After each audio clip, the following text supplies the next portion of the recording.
మాది రంగారెడ్డి జిల్లా అయ్యా. మాది రంగారెడ్డి జిల్లా. ముగ్గురు కొడుకులు. మా అయ్యమ్మ సంపాదించిన అమ్మదాన్ని ఏం లేదు, నేను కష్టపడే సంపాదించుకున్నా. నాకు 2 మాటలు కాలిరిగిపోయింది. ఏ కొడుకు చూడలే, ఏ కోడలు చూడలేదు. నా డాబకాంట వేసినా ఎవరు చూడలేదు, ఎవరు చేయలేదు. మా అయ్యమ్మది కాదు, మా అమ్మ ఎవరిది కాదు, నా సొంతంగా కష్టం చేసుకొని సంపాదించుకున్నా. 3 పెళ్ళిళ్ళు చేసిన, 3 ప్లాట్లు చేసిన, భూగానికి చేసిన. ఒక పేరు ఎవరు దాన్ని చేసుకోమని తిన్నా. నాకు ఇంత ఇలాంటి పెద్ద మనుషులు ఇంత చేస్తే నీకేం లేదని నన్ను ఎగొట్టి మేమే తీసుకుంటే మేమే తినుకుంటాం, నీకు కుండలిస్తాం తబలిస్తాం అని 10 ఏళ్ళ తంది నన్ను అవస్థ పెడుతుర్రు. ఇంత ఇంటికాడకి ఇట్లా గూడు రూమ్ ఇస్తే అది కూడా నాకు ఇయ్యం. అంత అని చెప్పు, వాడు అమ్ముకున్నాడు అంత అని చెప్పు అని, పెద్దవాడు అమ్ముకున్నాడు అంత అని చెప్పు అని ఇట్లా అన్నారు. నన్ను కన్న బాధ పెడుతుర్రు, కన్న చెర పెడుతుర్రు. పుట్టి కన్ను పుట్టి ఏడ్చుకుంటూ బాటల పొంటి రోళ్ళ పొంటి వంతున్నా. నాకు ఒకటి ఇచ్చేటోళ్ళు లేడు. 10 ఏళ్ళ సంది ఇస్తామని పెద్ద మంది ముందలు అంటారు. 10 రూపాయలు బారేసి లేదు, కొంచెం గింజలు బారేసి లేదు. ఆడ ఏం చేసి ఎట్లా చేసి నేను సంపాదించుకున్నాను. నా పేరు పోసేయ. ఇంటి పేరు కోనోళ్ళు. ఈ ఊరే మంచాల. ఎవరు ఇబ్బంది పెడుతున్నారు? మా పెద్ద కొడుకు, పెద్ద కోడలు, నడిపి కోడలు. ఎంతమంది కొడుకులు? 3 కొడుకులు, 3 కోడళ్ళు. ఒక బిడ్డలు లేరు. ఇక 3 కొడుకులలో ఒక చిన్న కొడుకు అది తీసేస్తూ ఉంటే ఆడ బండి ఆడ బాధార పంటుంటే రోడ్ల పట్టి పట్టించి నా ఇజ్జత్ పోతుందని అది తీసుకొచ్చుకొని నాకు ఇస్తాను సామాన్లు వచ్చే లంచ కొడుక నువ్వు తింటున్నావురా, నువ్వు చేస్తున్నావురా అంటున్నాడు. మా తాని ఏమున్నది ఏం లేని అంతా గుర్తి వాళ్ళకు. 10 పైసలు ఉన్నది గుర్తేసి ఏ చేసినా సంపాదించిన భూమి 7 ఎకరాలు సంపాదించిన. 7 ఎకరాలు ఎందుకు ఇబ్బంది పెడుతుర్రు? మేము మా పేరు చేసింటే మేమే తిందుము. వీళ్ళు ఇవ్వక చచ్చిపోయింటే మా అంతా మేము అమ్ముకుందాము, మార్చుకుందాము. ఒక ఇల్లు కట్టే దమ్ము లేదు, ఒక ఏది చేసే దమ్ము లేదు. రేపు ఇలా పిల్లలు పెద్ద మనుషులు అయ్యే టైం వచ్చింది. ఇంట్లోకెళ్ళి ఎందుకు వెళ్ళగొట్టారు? ఇంట్లోకెళ్ళి వెళ్ళగొట్టి 3 ప్లాట్లు సంపాదించాము. మరి నాదంటే తొర్ర నాకు ఇస్తే నీకు ఇస్తే నాకు తొర్ర అయితే నాకు ఇస్తే ఆయన తొర్ర అవుతుంది. ఏమన్నా కట్టుకోపో, ఏమన్నా చేసుకోపో. 7 ఉంటారు ఇప్పుడు. మరి 7 ఉంటున్నాం అయ్యా. బాధారునే ఉన్నాం. ఇక చూడలేక ఈ బాధారు ఇంటికాయ ఉంటే కూడా 2 పెన్నమ్మో ఇటుకెళ్ళి పోవాలని రోజు పంచాయతీ చేస్తారు, రోజు కొట్టుకుంటారు, తిట్టుకుంటారు. ఏమన్నట్టు వాళ్ళు కొట్టుకుంటే ఊకో రాదు, ఎందుకు కొట్టుకుంటాడు అంటే కల లంచ కూడా కానీ నామేసి ఊరికొస్తారు, కొడుతురు. ఏం చేస్తున్నావు? ఇక్కడ పీడపడి ఊళ్ళో ఉన్నంత పుణ్యం లేదు కానీ పక్క ఇళ్ళు అందరూ చూస్తారు కానీ ఇడిపిస్తలేరు. ఏం చేస్తారు? కొట్టుకొని ఏమన్నా చేసుకొని మేము పోము, ఎవరికి కరెంట్ కావాలని పక్క వాళ్ళు కూడా ఎవరు వస్తారు దగ్గరికి. ఏం చేస్తామా అని అడిగికి వచ్చినంత గుడిసేసుకొని 6 నెలల సంది అంటున్నా. ఇక ఉంటే గిట్టిన జ్వరం వచ్చింది నాకు. జ్వరం వచ్చి ఆడ పంతే ఇక చెక్ చేయించుకొచ్చుకోపోయి ఆ పొరగాడు తోలుకపోతే ఎవరు తోలుకపోయి ఆ పొరగాడు చిన్నోడు తోలుకపోయాడు. ఆడ పడితే మన కర్మతిని దగ్గరకు పోవద్దు, ఎవరు పోవద్దు అని అందరు దూరం పోయారు. దూరం పోతే మంది చిలకలంగా పోయి మోటార్ పెట్టుకొని వచ్చిర్రు. పలకరియలే చేయలేదు. అతడు ఆ చిన్న పిల్లగాడిని ఎమ్మసే బచ్చ ఎవ్వరి దగ్గర నేను అదాలనే ఉన్నా, వేసుకొని ఉన్నా. అదాలనే ఉంటే ఎందుకు కొట్టిరు నిన్ను? కోదాండు ఈడ కనిపడుతుండు, ఈయన బాగా ఆడుతుండు. ఈడు నాకింత బాగా మీరు నాకు 2 బిళ్ళలు అంటుండు, ఓ 2 దూళ్ళు ఉంచుకున్నాడు. ఇక ఓ మేఘనిచ్చి వాళ్ళు తెచ్చుకున్నాడు.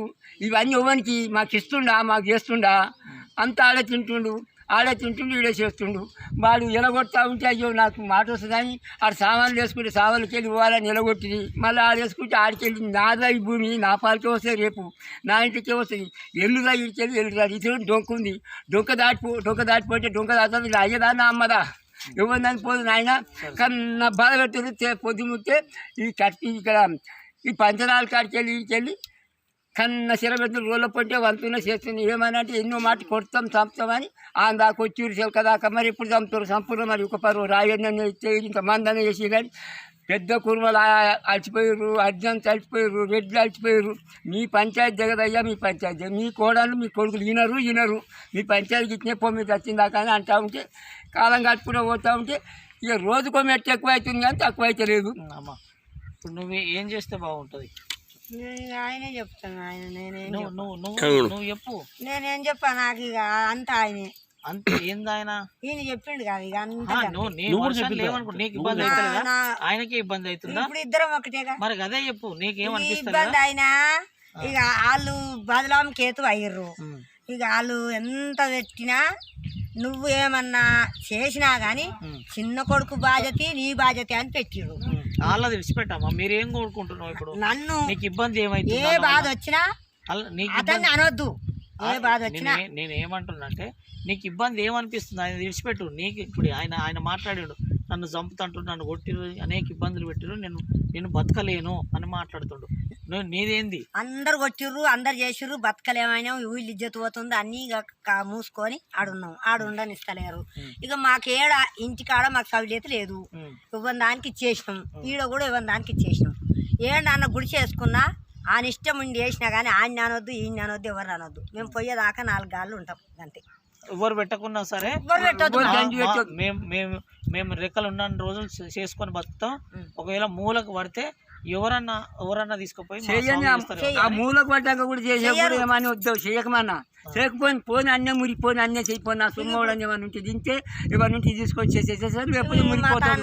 మేము తింటాం. మేము తింటే మమ్మల్ని ఇబ్బంది పెట్టకుండా, మమ్మల్ని తిట్టకుండా రేపు అన్నాడు, రేపు బత్త కూడా ₹1,00,000 అయితే లంజవాడికి 7 చేలు తెచ్చి పెట్టరా నీకంటే ముట్ట కంటే కూడా సరే అని సంతకం పెడతా అన్నాడు. అవన్నీ మాకేదొద్దు. ఈ రంగారెడ్డి జిల్లా మంచాల మండలం మంచాల గ్రామానికి చెందినటువంటి వృద్ధ దంపతులు, వీళ్ళ పేరు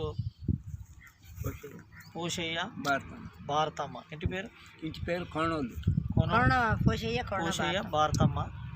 వీళ్ళు నిజంగా కొడుకులకు మరి ఆ కాలంలో 7 ఎకరాలన్నర ఆస్తులను సంపాదించి సుమారు ఈరోజు ఎకరాకు ₹1,00,00,000 విలువ గల భూమిని మరి కొడుకులకు ఇబ్బంది కలగకుండా నా కొడుకులు జీవించాలనే లక్ష్యం మీద వాళ్ళు చేస్తుంటే మరి కోడన్లు మరి కొడుకులు ఇబ్బంది పెడుతున్న క్రమంలో మరి వికలాంగుల హక్కుల పోరాట సమితిని సంప్రదిస్తే నిజంగా మందకృష్ణ మాదిగ గారి నాయకత్వంలో మరి 200 ఉన్న పెన్షన్ను ₹1,000 పెంచడం జరిగింది. 1000 ఉన్న పెన్షన్ను ఈరోజు ₹2,016 తీసుకుంటున్నాం. వాళ్ళకు ఖచ్చితంగా ఏదేమైనా సరే మేము వికలాంగుల హక్కుల పోరాట సమితి నుంచి అండగుండి వాళ్ళకు రక్షణ కల్పించేంత వరకు వాళ్ళ తరఫున మరి వయోవృద్ధుల సంక్షేమ శాఖను జిల్లా అధికారిని, వయోవృద్ధుల సంక్షేమ శాఖ మరి యూనియన్ రాష్ట్ర అధ్యక్షులు కనకరత్నం గారిని, మరి అదేవిధంగా వీళ్ళ సమస్య ఒక కొలిక్కి రావాలి, వాళ్ళ ఆవేదన అర్థం చేసుకొని త్వరలో మేము మినిస్టర్ కొప్పుల ఈశ్వర్ గారిని ఇట్లా కలిసి వాళ్ళ సమస్యను మరి ఒక దిశగా చేయడానికి మేము ప్రయత్నం చేస్తామని వికలాంగుల హక్కుల పోరాట సమితి కోరుకుంటాం.